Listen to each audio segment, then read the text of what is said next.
All right, so let's talk about the next thing we really have to discuss at home is Google Meet, to dos, and not to dos. So every day, the expectation is you sign on to a Google Meet when your class begins. So, for example, if you have Meet period one, you need to sign on by, it's a different time now. I think it's 7:54. So you have to be in that Google Meet at 7:54. Now, it's going to be right on Classroom for you. So you have to sign in that Google Meet. From there, you will get the directions for the day. Now, how will Google Meets work in this class? Well, it will be different kind of each day. Um, this week it's you're signing on. I'm telling you to go do this while I'm doing something different with the people in class. Most of the time, it will be you're signing on to this Google Meet. Um, and then I might say, okay, take 5 minutes to go do this assignment or finish up this assignment, or do you have questions from yesterday's assignment? Um, and then I'm going to teach directly from the Meet. So when you're in class, of course, you'll see me do it in person. But when you're at home, you're going to be watching a lesson from your Chromebook. So how am I going to do that? Well, I'm going to present my screen, and then I'm going to teach as if you were right in front of me. So this is why I want you to have a notebook or something where you're taking notes for the class, because you're not going to have your Chromebook to access when you're at home because you'll be watching me. Now, when you're in the Google Meet, what to do first? What to do first? Be on time, guys. All right. So even when you're at home, I'm taking attendance. So you need to make sure you're in this Google Meet on time.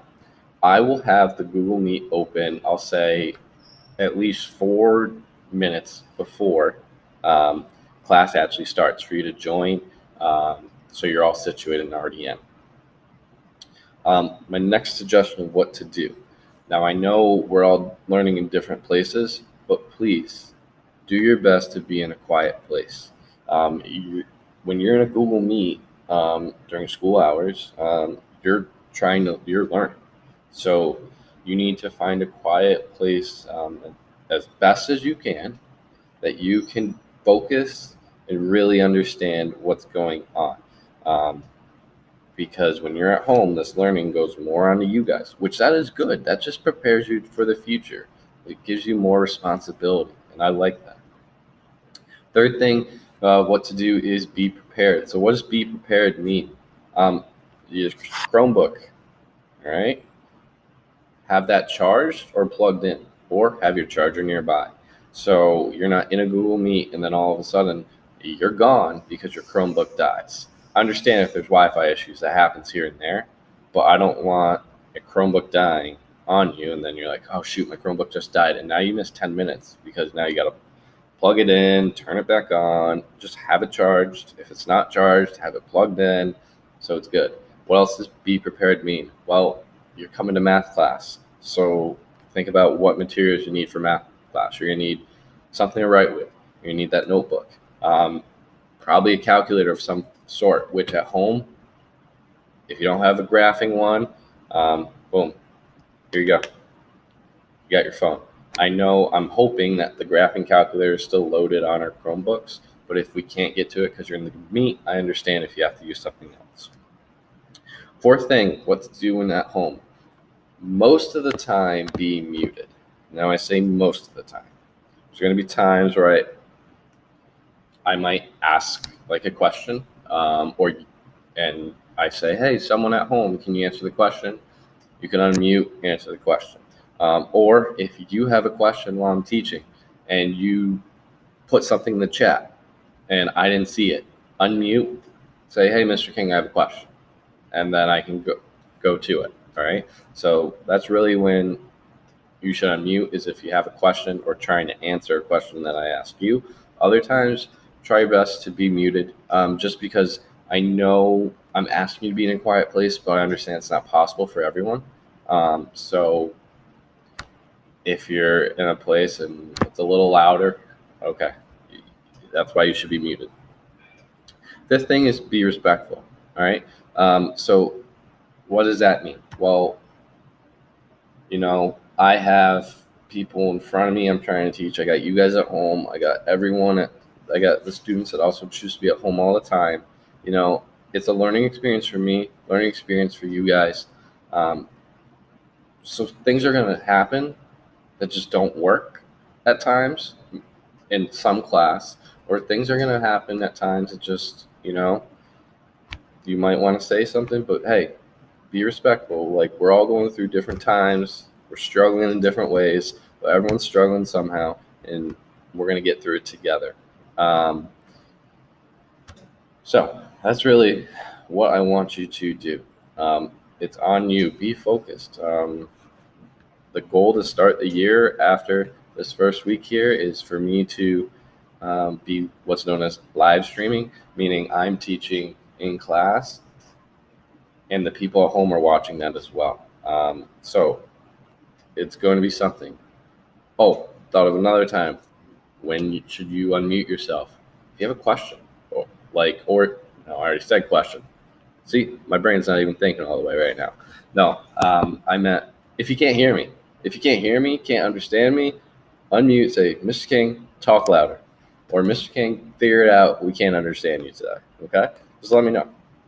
All right, what not to do. So I'm bringing this up just because I want to get it out there. So I'm telling you guys, please don't do these things. All right? Because this learning is on you and you're getting graded. Grades are not evidence of learning or NYL. They're going to be numbers, which I'm going over that in class. So you either already know that or you don't yet. But if you don't yet, you'll get it in class. What not to do is if you do these, it's going to be harder for you to learn. Number one, what not to do: be distracted.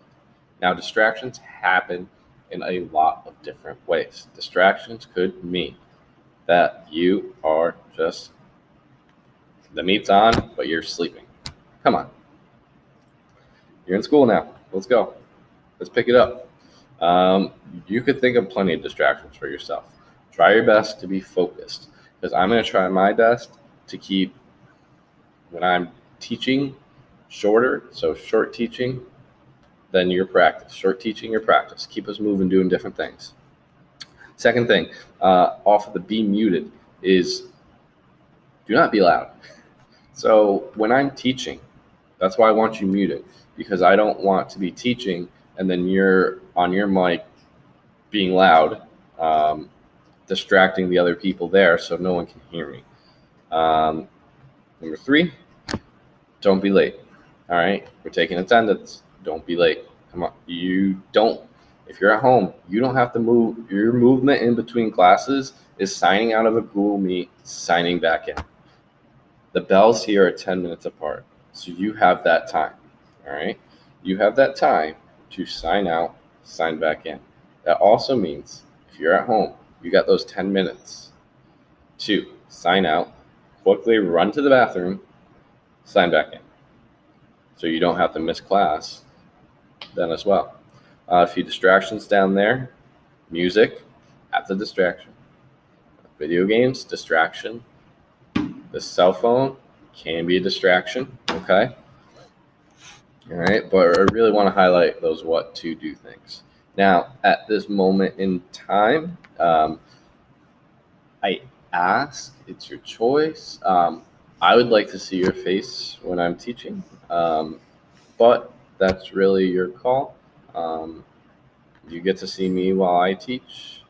So seeing you guys would be cool. We got that camera function. You can use it if you please. All right. So that is the what to do and what not to do of Google Meets. If you have any questions, please feel free to let me know. All right.